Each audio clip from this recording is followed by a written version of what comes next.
Az-Zubair bin al-Awwam said, I felt angry and discouraged when the Messenger of Allah, PBUH, refused to give me the sword but gave it to Abu Dujana.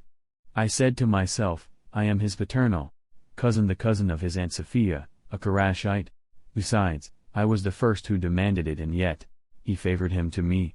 By Allah, I will watch how he will use it.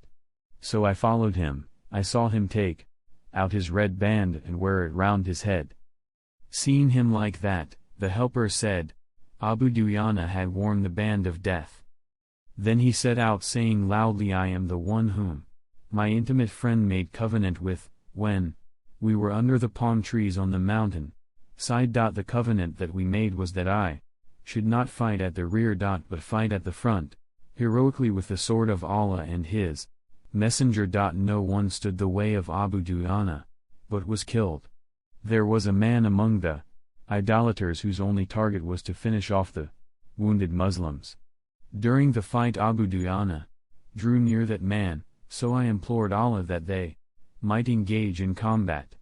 They in fact did and exchanged 2 sword strokes. The idolater struck Abu Dujana, but he escaped it and it pierced into his leather shield.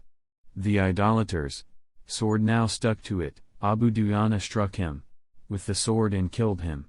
Ibn Hisham 268,69. Into the thick of the battle, he rushed to kill a person who was inciting the enemy to fight the Muslims. Upon this the person shrieked, and lo, it was a woman. Abu Dujana spared her, saying, I respect the Prophet, PBUH's sword too much to use it on a woman. The woman was Hind bint Utbah. Describing the same incident, Az-Zubair bin al-Awwam said, I saw Abu Dujana raising a sword over the parting part of Hind bint Utbah's head, then he moved it off.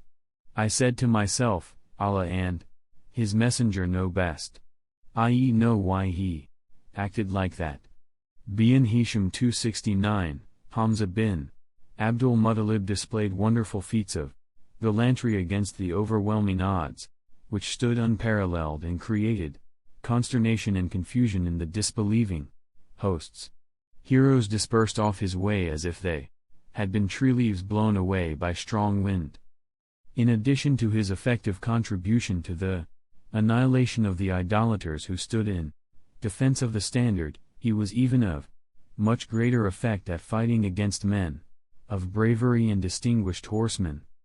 It was Allah's will that he be murdered when he was at the top.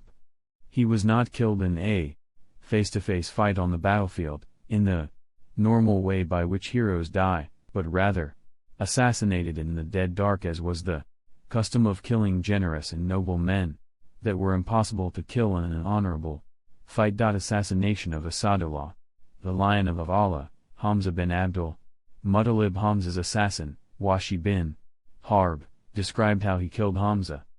He said, I was a slave working to Jubair bin Mut'im, whose paternal uncle Taima bin Adi was injured at Badr battle.